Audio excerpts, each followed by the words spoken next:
A gunshot cracked across the open Utah air, shattering what was supposed to be a routine day of political speech and student engagement. People screamed. Panic rippled through the crowd.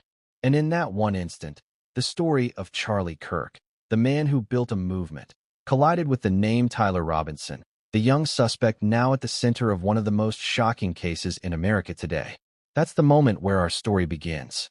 But to truly understand it, you need to feel the weight of it. You need to know who Charlie Kirk was, why his presence at Utah Valley University mattered, and how an ordinary Wednesday turned into a nightmare. And more than that, you need to grasp the strange, eerie twist of fate, that the key to unraveling this crime wasn't just DNA or ballistics, but a roommate's sudden decision to come forward, holding a digital trail of receipts that could put Tyler Robinson away forever. Before we continue, please hit the like button, subscribe to the channel, and turn on the notification bell for updates. Ask yourself, what would you do if the person you lived with, ate breakfast with, maybe even laughed with just days earlier, suddenly became the prime suspect in the murder of one of the most visible activists in America? Would you stay silent? Or would you hand over every single message, every disturbing detail, knowing it could mean life or death for them? That is the moral fork in the road that Tyler Robinson's roommate faced. And it's the kind of decision that doesn't just make headlines, it redefines lives. The courtroom scene has already been described as chilling. Tyler Robinson breaking down in tears, trembling in front of the judge, as the weight of aggravated murder charges pressed down on him. This wasn't the image of a cold-blooded killer that many expected. It wasn't the portrait of a calculating mastermind. It was a young man, 22 years old, collapsing under the weight of something so much bigger than him. But that image, as raw and emotional as it was, doesn't erase the hard evidence. Because the truth, as investigators are revealing, is far darker than one man's tears. And here's where it gets even more disturbing: the receipts. Electronic messages exchanged in private.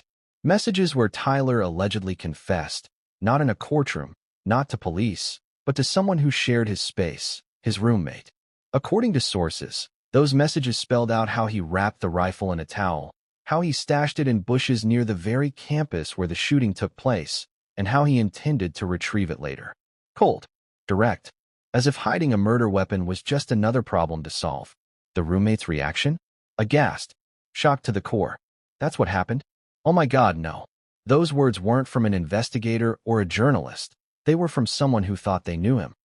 Someone who lived in the same apartment, who shared the same roof.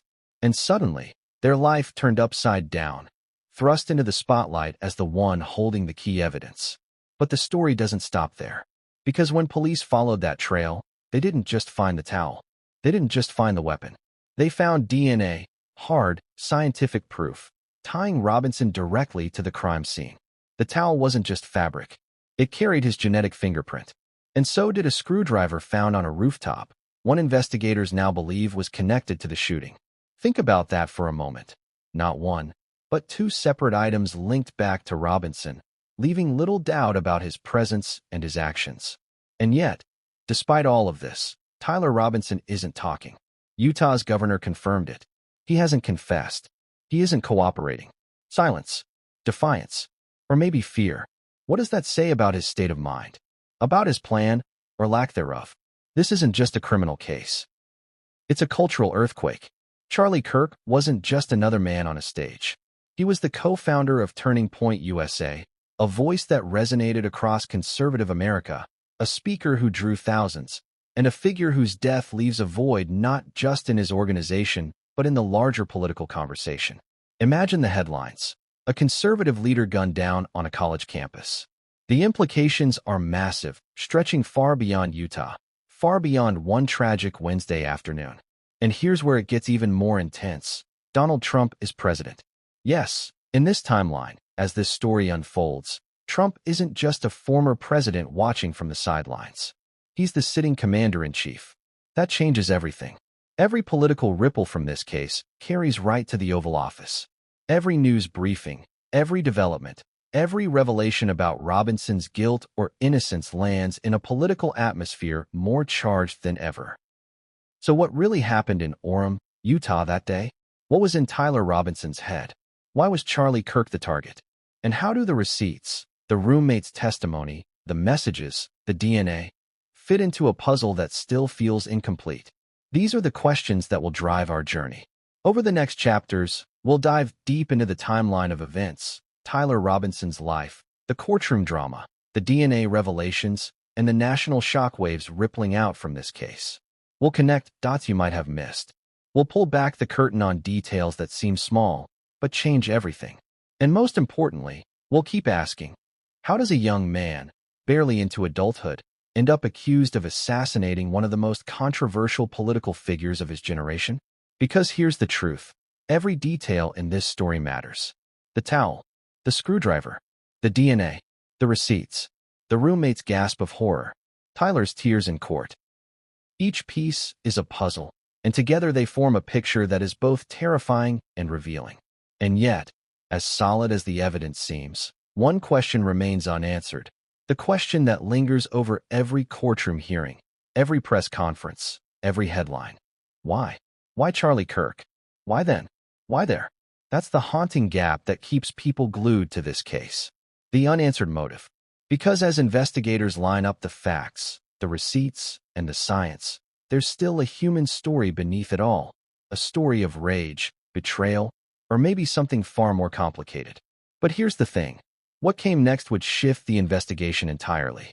Because once investigators processed those receipts and DNA evidence, they uncovered a link that no one saw coming.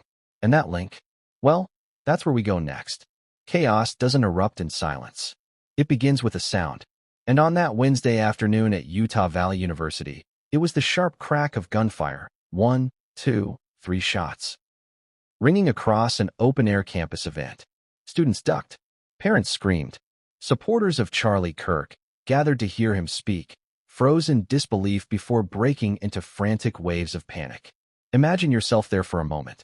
1 second, you're listening to a man talking about politics, the state of the nation, the urgency of activism. The next, you're watching him collapse, clutching his chest, as the echo of a rifle shot bounces off buildings and shatters the ordinary rhythm of the day. That is how the day of the shooting began. And the images from that moment would sear themselves into the memory of everyone present. Charlie Kirk, just 31 years old, was no ordinary speaker. He wasn't just a guest lecturer or a passing voice on campus. He was the co-founder of Turning Point USA, an organization that had made headlines nationwide for mobilizing young conservatives. His presence at Utah Valley University wasn't small news. It was a statement. He was there to rally, to speak, to engage. And the turnout showed that his voice carried weight. Hundreds had gathered. Students stood shoulder to shoulder, notebooks out, phones up to record. Some were fans, others were critics, but all came to hear what he had to say. And then, in the blink of an eye, everything changed. The first shot silenced him. Witnesses later told investigators that Kirk's expression froze in mid-sentence, disbelief clouding his face, before his body crumpled to the ground. Screams rose, piercing the warm air. Chairs overturned as students stampeded for safety. Parents grabbed their children and ran. Reporters, already present to cover the event, dove for cover but kept cameras rolling. The chaos was captured from multiple angles. Videos later spreading online, replayed millions of times across social media feeds that evening. Do you remember where you were when you first saw those clips? Can you imagine being in that crowd, hearing the sound, not knowing if more bullets were coming? At the heart of it all lay confusion. Who fired? From where? Why here? Why now? Some thought it was a prank at first. Others assumed fireworks. But reality hit fast. This was an assassination in broad daylight. Security scrambled, rushing toward Kirk while others shielded the crowd. Officers on site moved people away, shouting commands no one could hear over the chaos. Within minutes, the event that had been framed as a peaceful campus engagement turned into a crime scene sealed off with tape, sirens screaming from every direction as police, paramedics, and federal agents swarmed the area. What investigators later pieced together was chilling. The suspect, identified as Tyler Robinson, wasn't some shadowy figure lurking in anonymity. He was a 22-year-old, not much older than many of the students there. And according to the evidence, he didn't just fire shots and vanish into the ether. He had planned what came next, the hiding of his weapon, the attempt to cover his tracks, the messages to his roommate that would eventually betray him. But let's not rush there yet. To understand the true gravity of this moment, we need to slow down and walk through what those on campus lived through in those first terrifying hours. Witness after witness described it as surreal. One young woman said she dropped her phone as soon as she heard the gunfire. The recording later found on social media, capturing her breathless screams and the stampede of footsteps all around her. Another student said he thought he'd been hit when he felt something warm on his arm. It turned out to be someone else's blood. Charlie Kirk lay on the ground as paramedics tried frantically to revive him. Chest compressions, shouted orders, blood pooling under his suit jacket. The cameras, rolling despite the horror, captured the attempt to save his life. For those who followed him, it was unthinkable. How could a man so young, so active, a political figure on the rise, be lying lifeless on a college campus? For his critics, the shock was no less real. Political divides evaporated in that moment, replaced by the stark, human reality of violence. But even as Kirk's supporters prayed and paramedics worked, the suspect was already in motion. Tyler Robinson had fled, leaving behind not just panic but clues. The rifle, his weapon of choice, wasn't immediately in police hands. Instead, it was hidden, wrapped in a towel, stashed away in bushes near the same university. As if this were a movie script. As if concealment were just another step in a carefully rehearsed act. And here's the strange part. Robinson wasn't entirely silent about it. According to what investigators later revealed, he told his roommate. He confessed in real time, through electronic messages, explaining what he'd done, where the rifle was, and what would need to happen next. Can you imagine the roommate's reaction? Receiving texts that spelled out a murder, typed out casually, as if it were a problem to solve. Rifle stashed, wrapped in a towel, near UVU. Need to get it later. The roommate's words to investigators. That's what happened? Oh my God, no. Still ring as some of the rawest in this entire saga. He wasn't a bystander. He was the one with the receipts. Meanwhile, the campus locked down. News traveled at lightning speed. National outlets picked up the story within the hour. Social media ignited. Hashtags trended. And across the country, the shockwaves spread. Charlie Kirk, who had made a career of being both loved and loathed, was now gone. And America was left asking, what does this mean? For politics? For free speech? For campus security? But before those questions could be fully answered, the immediate search was on. Tyler Robinson was arrested on suspicion of aggravated murder, felony discharge of a weapon, and obstruction of justice. The arrest wasn't quiet.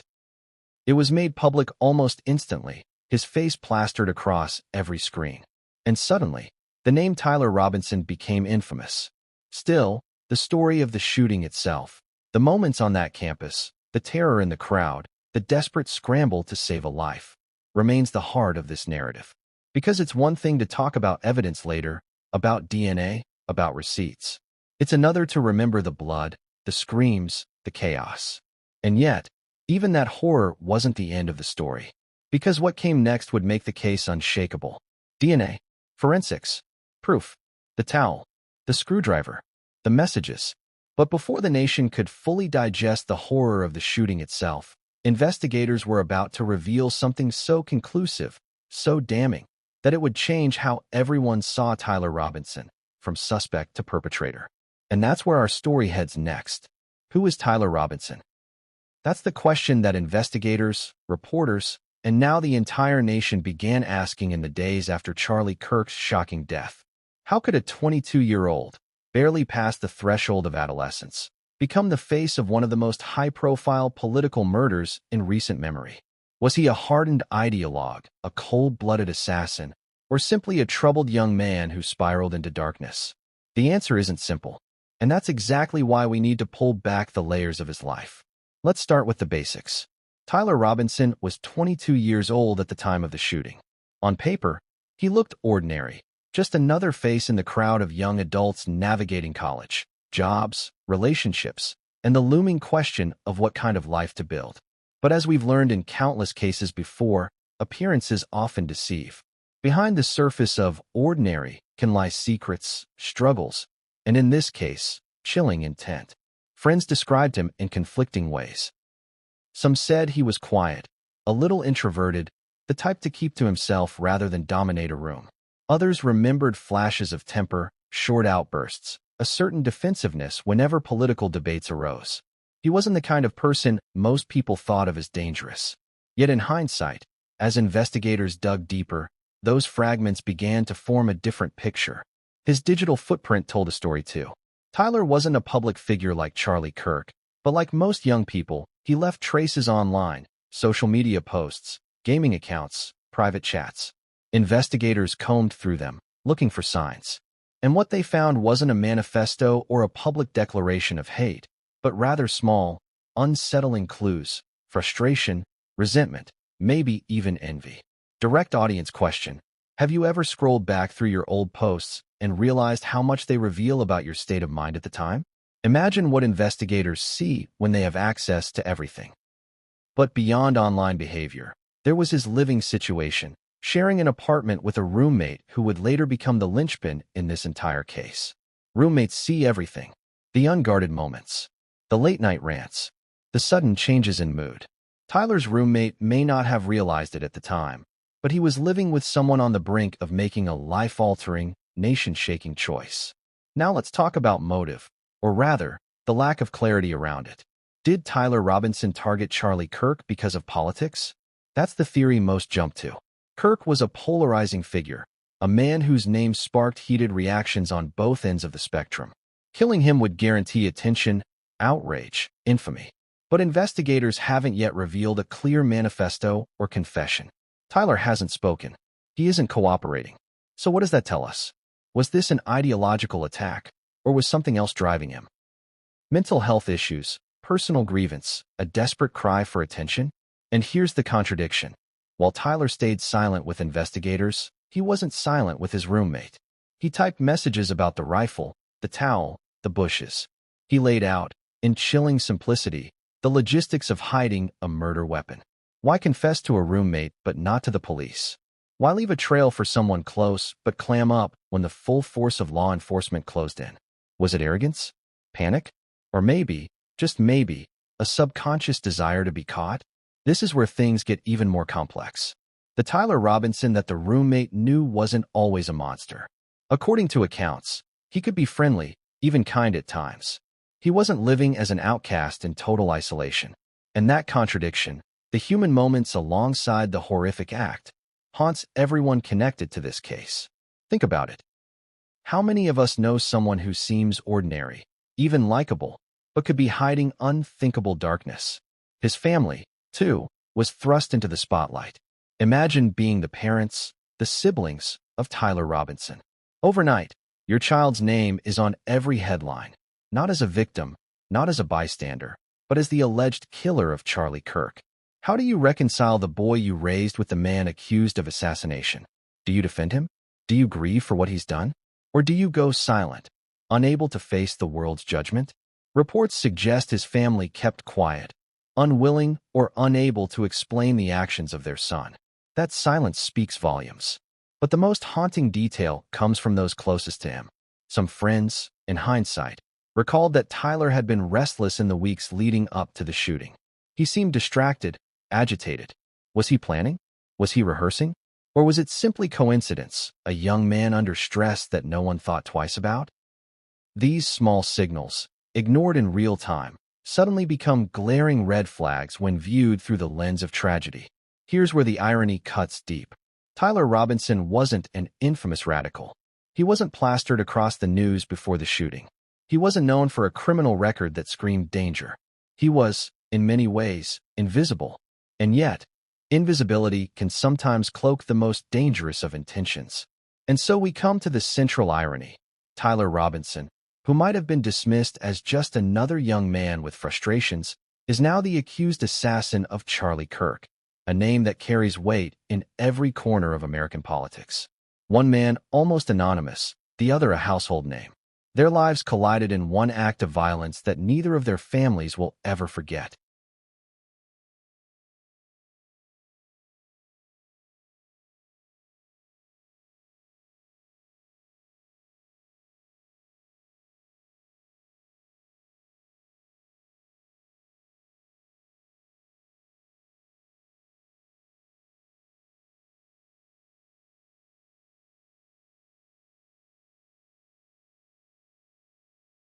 But what's most chilling isn't just who Tyler Robinson was. It's what he did immediately after the shooting. Those messages, that towel, the bushes near Utah Valley University, the casual tone in his communication with the roommate. It's that cold, calculated behavior, ordinary words masking extraordinary violence, that truly reveals the kind of man investigators are dealing with.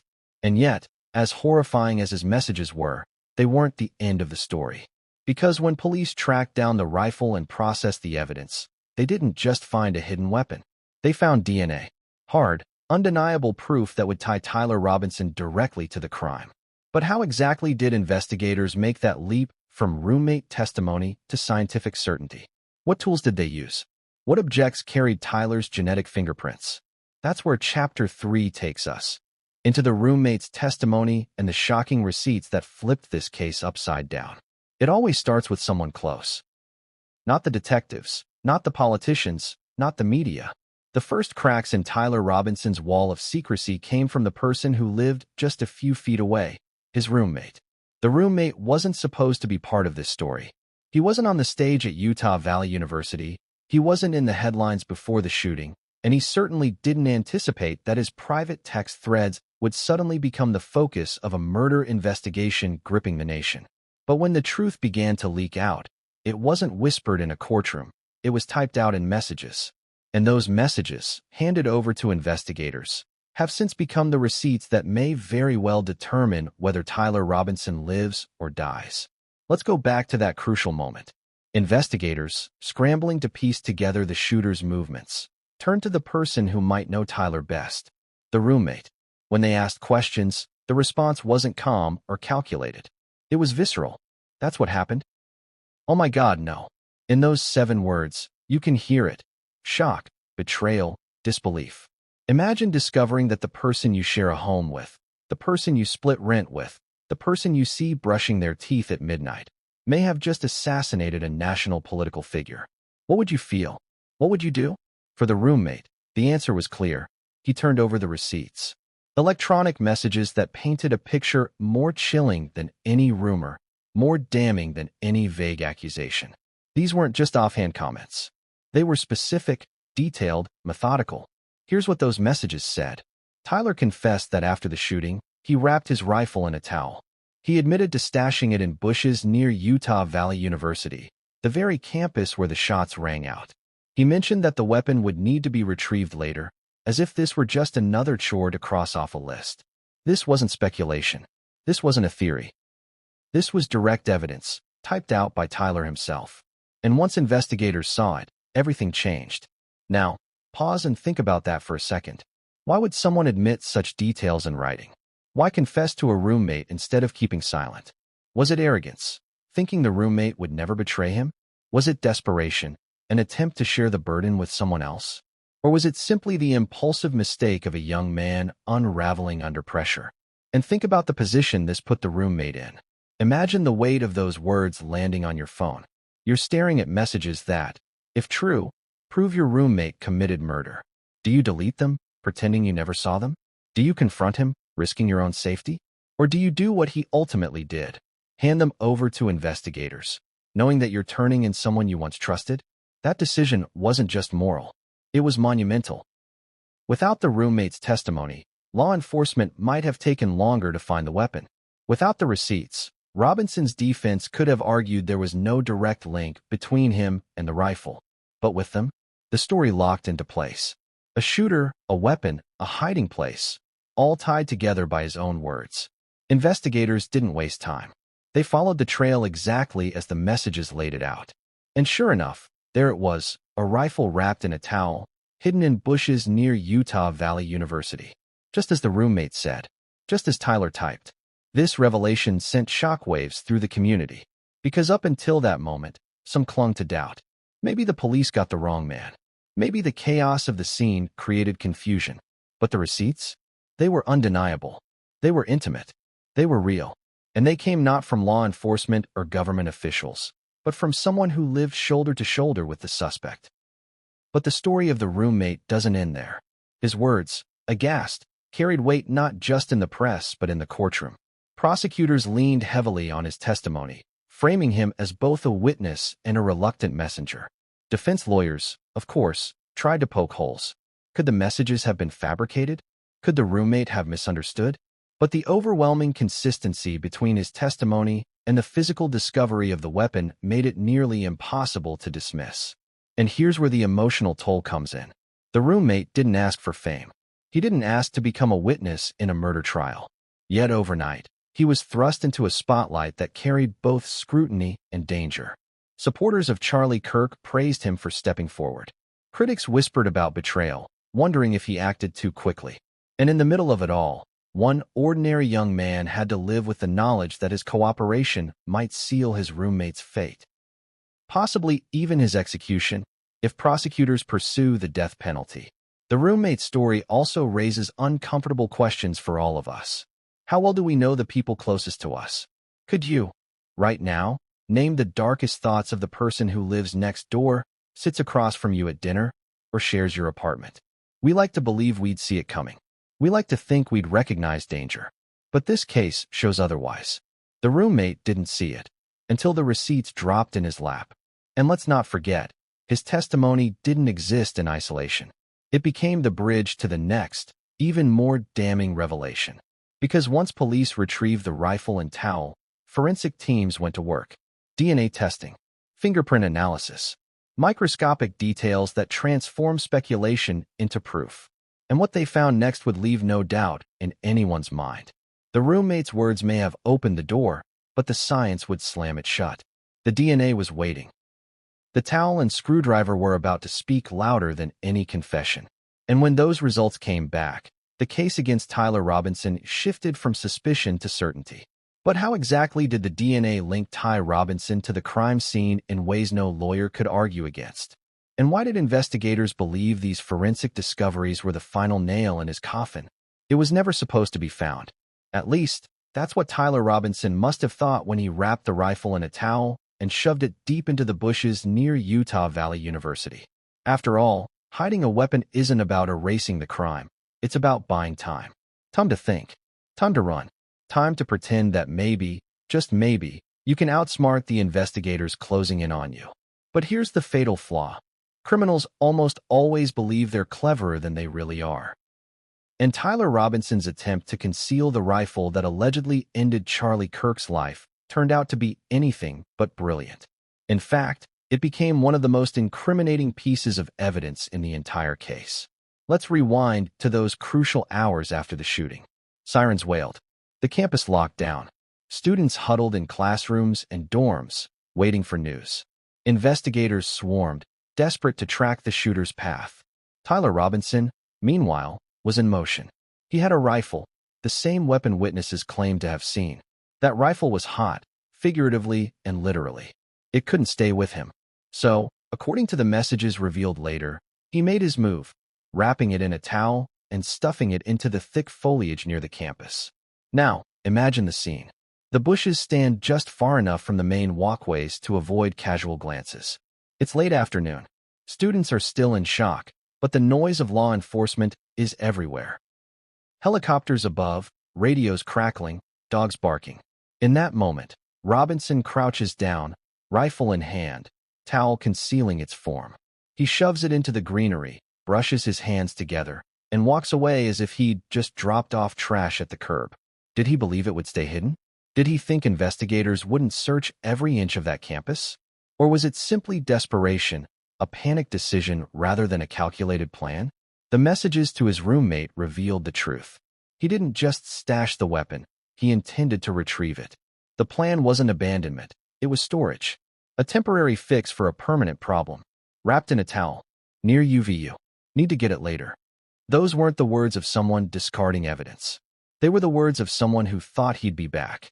But investigators got there first.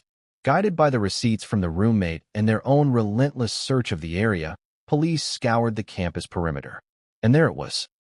A rifle, tightly cocooned in fabric, nestled in shrubbery like some grotesque secret waiting to be unearthed. The discovery wasn't just about the weapon itself. It was about what it represented. The towel wasn't a shield. It was a trap. Because while Tyler Robinson may have thought wrapping the rifle would conceal it, what it actually did was preserve evidence. Sweat, Skin cells. Tiny traces of DNA embedded in the fibers. A criminal trying to hide his guilt ended up packaging it neatly for the forensic team. And here's the chilling irony. The rifle wasn't even the only piece of evidence investigators recovered in this phase of the case.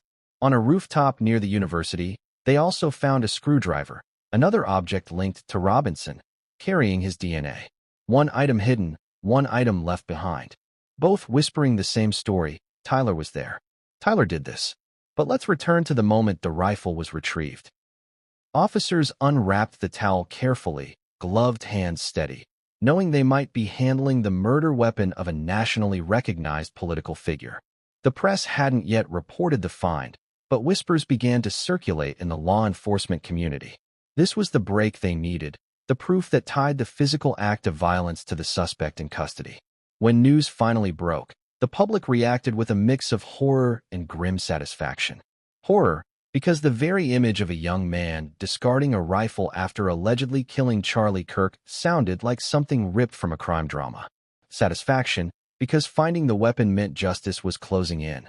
The rifle wasn't just a prop. It was the heart of the case. Ballistics would match it to the bullets fired. DNA would link it to Robinson, and the towel would carry the residue of both. Think about this. What would you do if you were in Robinson's shoes? After pulling the trigger, would you try to flee with the weapon? Toss it in a river? Bury it in the desert? He chose the bushes of a university campus, steps away from where the shooting happened. Was it arrogance, thinking no one would look there? Or was it incompetence, the sloppy move of a 22-year-old not nearly as calculating as he believed? This raises another chilling possibility. Did he want it to be found? Did some part of him, deep down, want to be caught? Because criminals who truly want to disappear don't leave behind rifles wrapped in towels with their DNA smeared across them. They vanish their evidence. Tyler Robinson didn't. He left a breadcrumb trail so obvious it was almost as if he was screaming for attention. But regardless of intent, the result was the same. The rifle became the anchor of the prosecution's case. Without it, lawyers might have argued there was no direct connection between Tyler and the bullets that ended Charlie Kirk's life. With it, that argument collapses. The hidden rifle also carried symbolic weight. For Charlie Kirk's supporters, it was proof that justice was catching up. For Robinson's defenders, it was a devastating blow, one that would be nearly impossible to explain away. And for the general public, it was a haunting reminder that violence doesn't just disappear. It leaves scars, both on people and in places. The bushes where that rifle lay aren't just greenery anymore. They're part of a national crime scene. Investigators made sure to highlight this discovery at press conferences. Utah Governor Spencer Cox himself addressed it, telling reporters about the rifle, the towel, and the shocking fact that Robinson had messaged his roommate about retrieving it.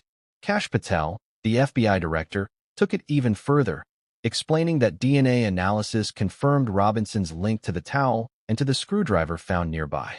The hidden weapon wasn't just a physical object. It was a scientific trapdoor beneath Robinson's feet. And here's where the suspense tightens. If the roommate's testimony was the story, the rifle was the proof. Words can be debated. Messages can be faked. But DNA? DNA doesn't lie. That's why this discovery transitioned the investigation from speculation to certainty. The roommate had given them the map. The rifle was the buried treasure.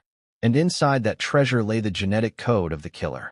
But if the rifle was the anchor, the DNA was the chain that would drag Tyler Robinson down into the depths of legal hell. The forensics team was about to speak louder than any witness. And when they did, the case against Tyler Robinson became unshakable. Because the towel didn't just hide the rifle. It preserved the most damning proof of all. What exactly did that DNA reveal? And how did it forever change the narrative from alleged suspect to prime perpetrator? That's where we go next, in Chapter 5. DNA on the towel and screwdriver. DNA never lies. That was the refrain repeated by investigators, prosecutors, and even commentators in the days after the rifle was uncovered. Tyler Robinson may have believed that wrapping his weapon in a towel and hiding it in the bushes near Utah Valley University would erase his tracks. But what he didn't realize is that the towel wasn't just concealing the rifle. It was preserving the very evidence that would betray him. Let's start with the moment forensic teams unwrapped the weapon. Picture the scene. Officers, gloved and meticulous, pulling back layers of fabric to reveal the cold steel of the rifle believed to have ended Charlie Kirk's life. They weren't just looking for a gun. They were hunting for invisible traces, microscopic threads of truth that criminals can never fully erase. Sweat, skin cells, stray hairs, tiny fragments of a human body left behind, even when someone believes they've cleaned everything away. And what they found was exactly what they needed: DNA. The towel, once just an ordinary household item, became a crime scene of its own. Embedded in its fibers were the genetic fingerprints of one man, Tyler Robinson. And not just faint traces that could be argued away in court. No, this was a full match, processed and confirmed, linking him directly to the murder weapon. But that wasn't all. Investigators didn't stop at the towel. On a rooftop near the university, they discovered another object, a screwdriver. At first, it seemed out of place, just another random tool. But forensic teams saw potential. They tested it, and sure enough, Robinson's DNA was there too. The combination was devastating. The towel linking him to the weapon, the screwdriver linking him to the scene itself. Pause here for a moment. Ask yourself, how often do we think about the microscopic traces we leave behind? Every touch, every breath, every brush of skin against fabric is a signature we can't see, but science can. Tyler Robinson thought he was covering his tracks, but in reality, he was writing his name in bold letters across the evidence.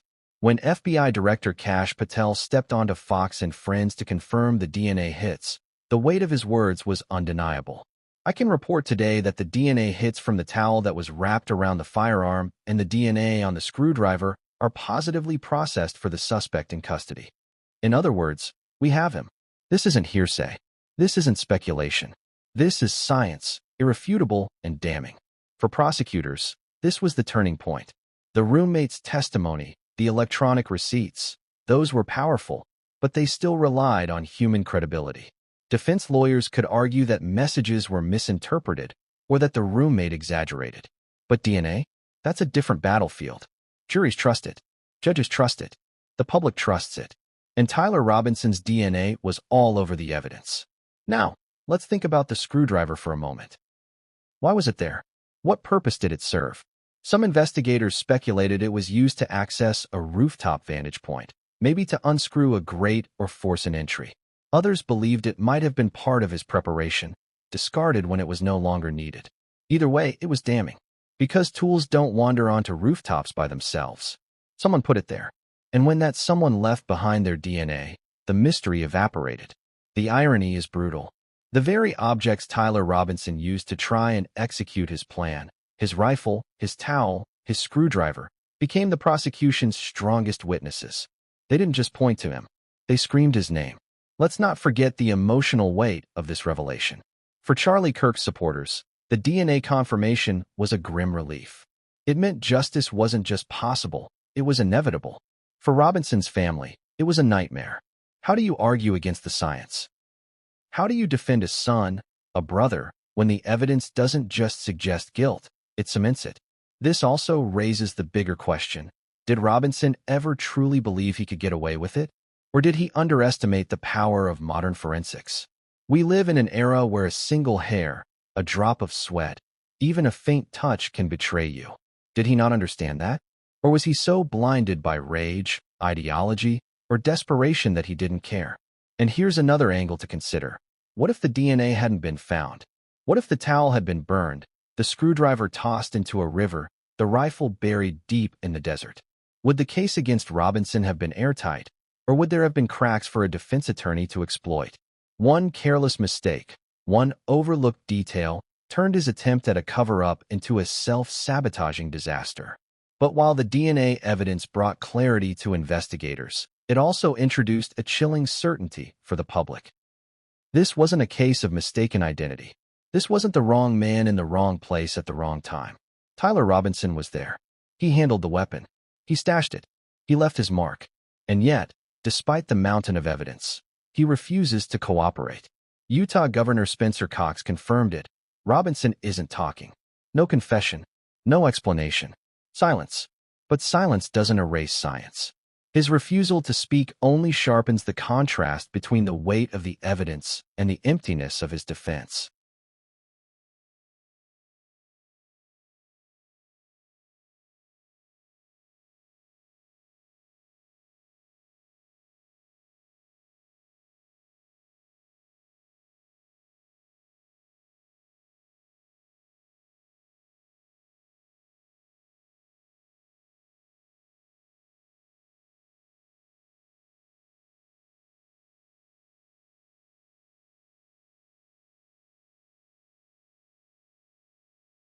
The DNA revelations didn't just add evidence, they changed the tone of the case. Before, there was speculation, debate, even doubt. Afterward, the narrative hardened. The prosecution no longer spoke in terms of if. They spoke in terms of when. When would Robinson face trial? When would the jury hear about the towel and the screwdriver? When would the death penalty become a real possibility? Think about it. How many stories hinge on words, confessions, testimonies, statements that can be twisted? This one hinges on science. Cold, impartial, undeniable science. And in that sense, the towel and the screwdriver are more powerful than any witness. They don't lie. They don't forget. They don't misinterpret. They simply exist, carrying the genetic imprint of a killer. But here's the kicker. DNA might prove the act, but it doesn't explain the motive.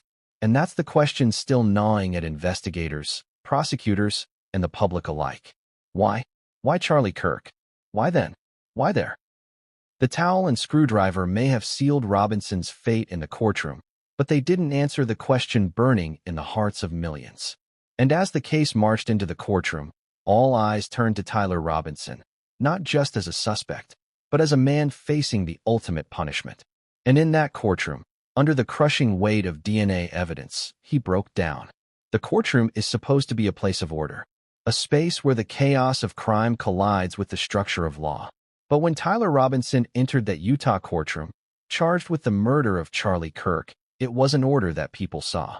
It was collapse.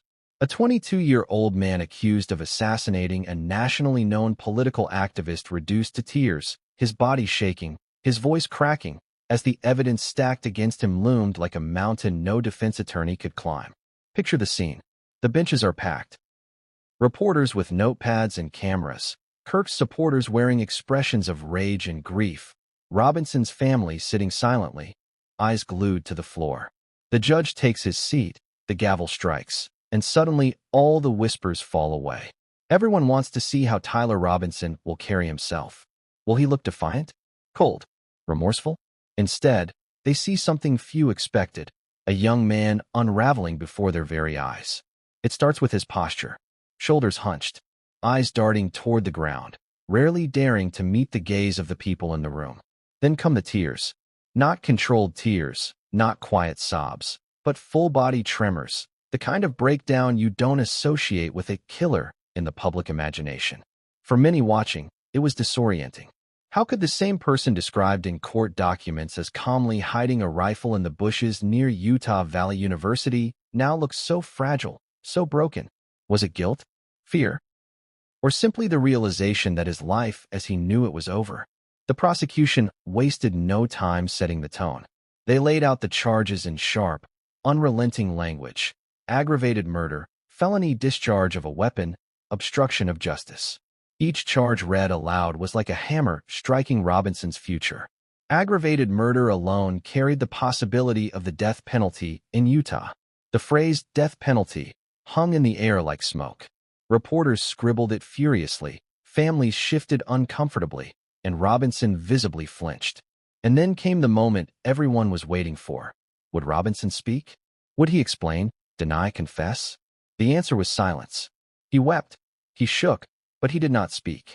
His lawyers advised against it, knowing that every word could be twisted, every slip of the tongue could be used against him. Utah Governor Spencer Cox had already told the public Robinson wasn't cooperating with investigators, and that silence carried into the courtroom. For some, it was proof of guilt. For others, a strange, hollow refusal to engage. The reaction in the gallery was intense. Charlie Kirk's supporters, many of them young students galvanized by his message, sat stone-faced, arms crossed, unwilling to let sympathy creep in for the man accused of gunning down their leader. Others whispered to reporters that Robinson's breakdown looked like an act, a performance aimed at swaying the jury. After all, tears don't erase DNA. Crying doesn't negate receipts. His breakdown might have been dramatic, but the evidence was cold and unrelenting. Still, there were those who couldn't ignore the humanity of the moment. He looked like a kid, one observer told the press. And that's the contradiction that made this courtroom scene so haunting. On one side, the narrative of a political assassin, planned, calculated, ruthless.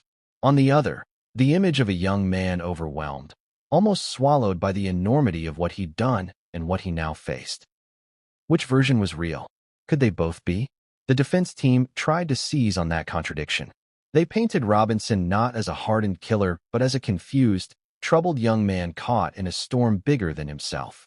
They argued that his breakdown was evidence of remorse, of instability, of a fractured state of mind. They hinted at the possibility of mental illness, of diminished capacity, anything to plant seeds of doubt. But the prosecution countered with precision. They reminded the court of the receipts, the cold words to his roommate about wrapping the rifle in a towel, the directions to retrieve it later. They reminded everyone of the DNA, scientific proof etched into the fibers of that towel and the handle of that screwdriver.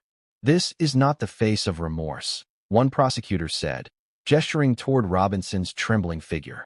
This is the face of a man who realizes he's been caught.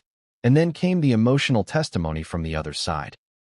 Members of Charlie Kirk's organization, Turning Point USA, spoke about the moment they learned of his death. Students described the panic on campus, the blood on the ground, the screams in the air. Each word added weight to the already suffocating atmosphere in that courtroom. Robinson cried harder as the stories poured out, but his tears couldn't soften the facts being laid out against him. The judge remained steady, his gavel ready whenever emotion threatened to derail the proceedings. But even he couldn't ignore the intensity of the scene. The clash between cold evidence and raw emotion created a tension that electrified the room.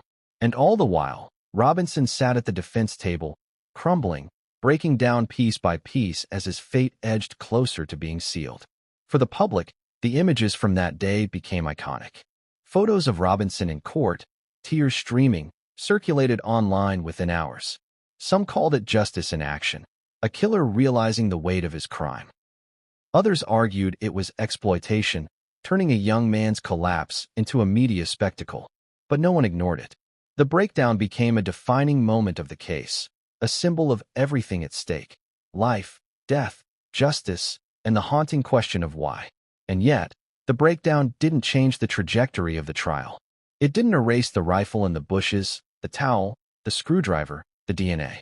It didn't silence the voices of those who watched Charlie Kirk die that day. If anything, it made the stakes clearer. Robinson wasn't some untouchable mastermind. He was human, breakable, vulnerable, and still, according to prosecutors, guilty. But here's where the cliffhanger sharpens. The prosecution had only just begun. The courtroom breakdown was dramatic, yes, but the next phase would determine everything. Because the charges Robinson faced weren't minor. Aggravated murder in Utah carries the ultimate consequence, the possibility of the death penalty. And as the trial unfolded, the question shifted from what happened to what punishment should he face.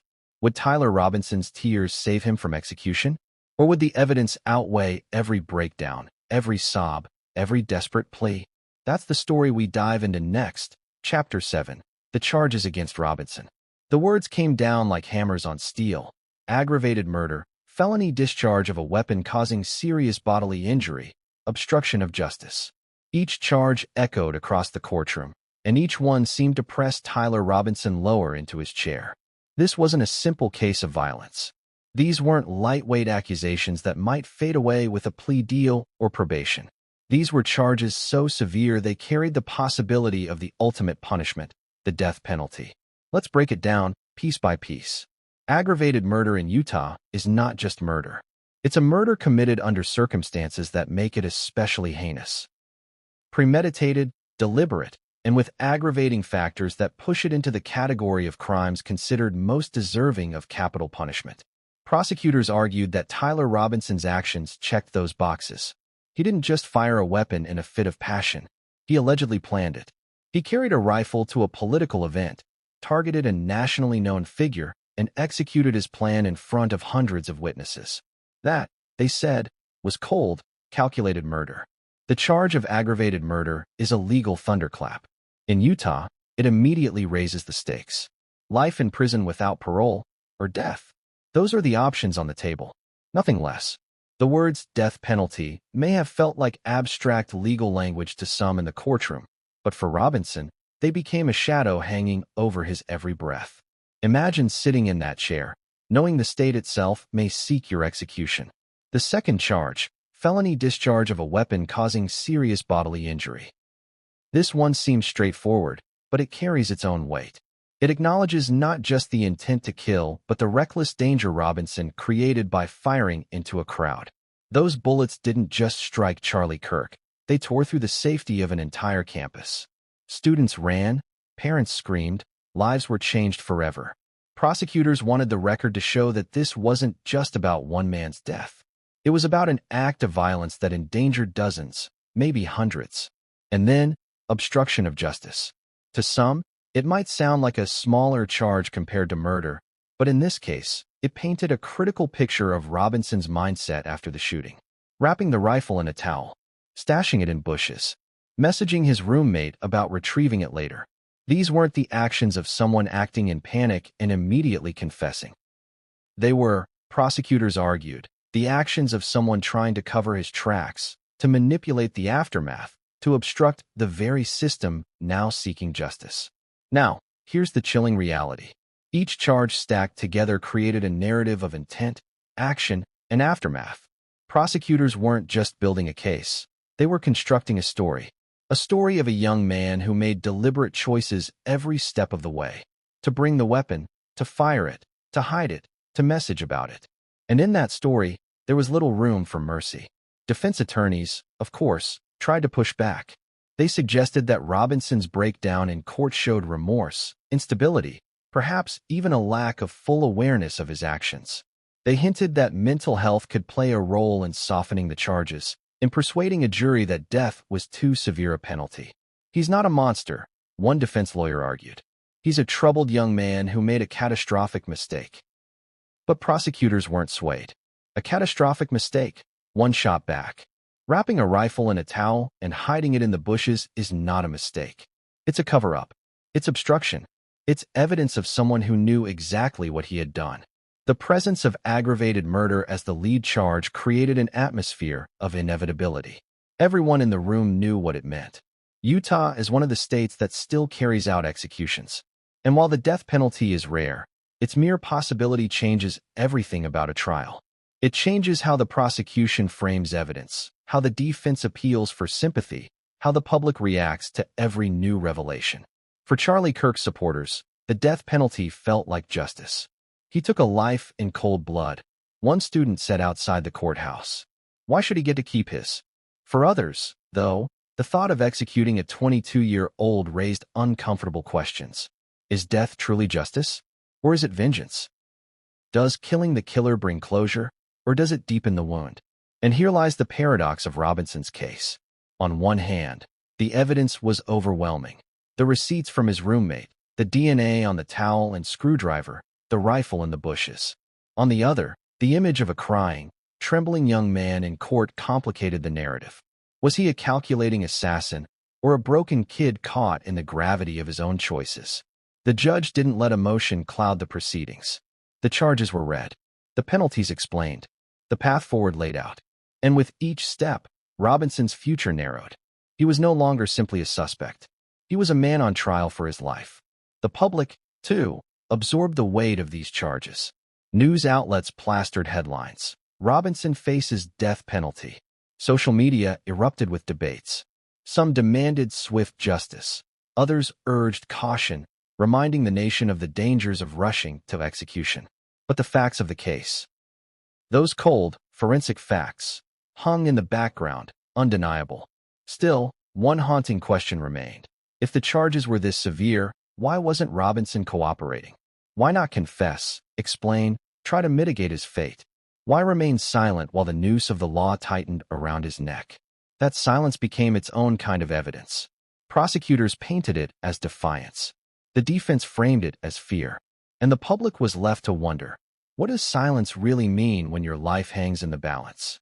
But even as the courtroom wrestled with charges and consequences, the governor himself weighed in.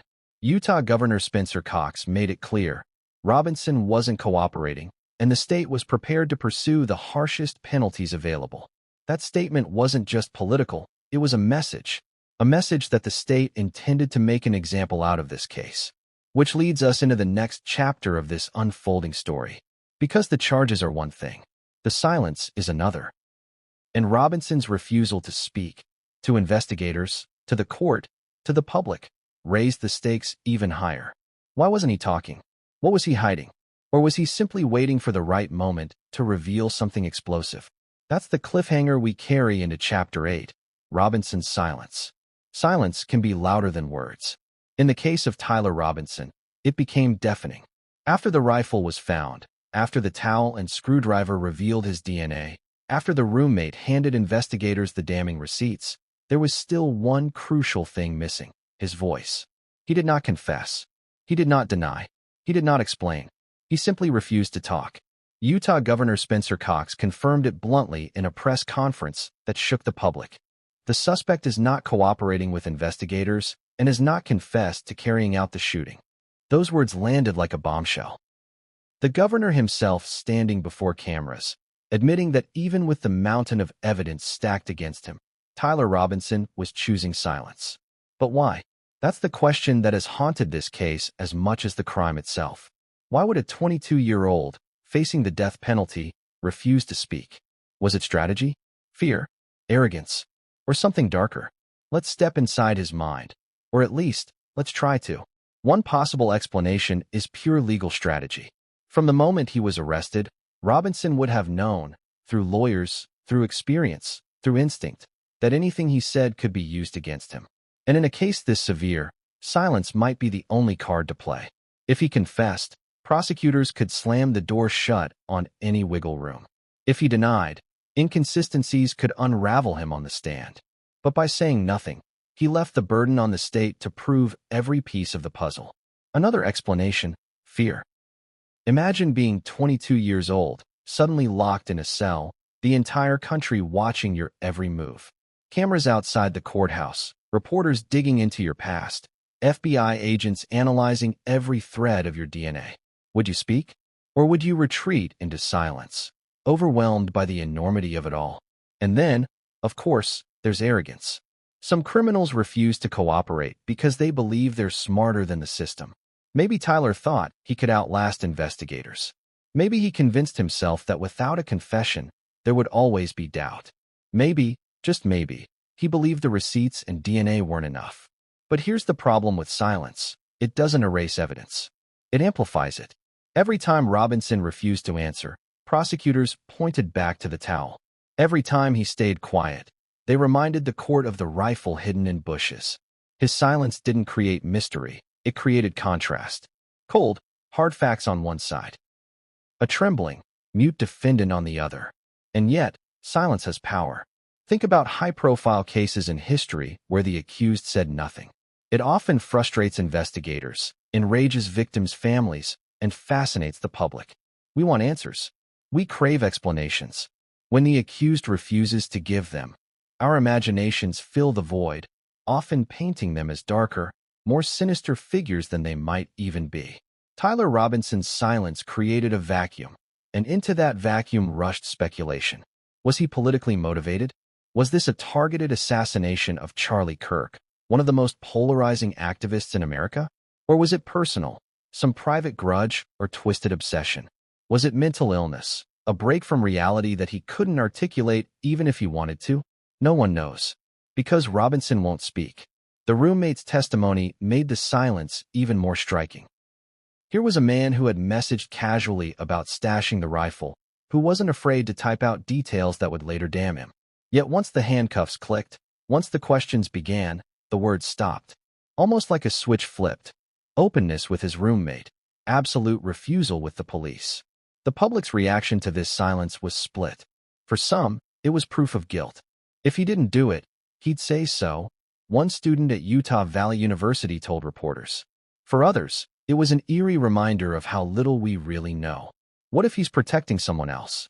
What if there's more to the story? Whispered others online. Conspiracy theories blossomed in the silence, filling the gaps left by his refusal to speak. Inside the courtroom, the silence was just as loud. When prosecutors read out the charges, Robinson cried, shook, even collapsed, but he did not speak. When his lawyers whispered strategies, he nodded, wiped his eyes, but he did not open his mouth. Jurors, if this goes to trial, will see a man who refuses to defend himself in his own words. And that image can cut both ways. To some, it's the picture of guilt. To others, the picture of despair. But here's the dramatic irony. Silence might protect him legally, but it damns him publicly. The nation is left with a villain-shaped hole. And when a suspect doesn't fill that hole with their own words, the public fills it for them, with speculation, outrage, and condemnation. And this raises another chilling question. What if Robinson is holding on to a truth no one expects? What if his silence isn't weakness, but power? A card he's waiting to play? Could there be a revelation lurking in his mind?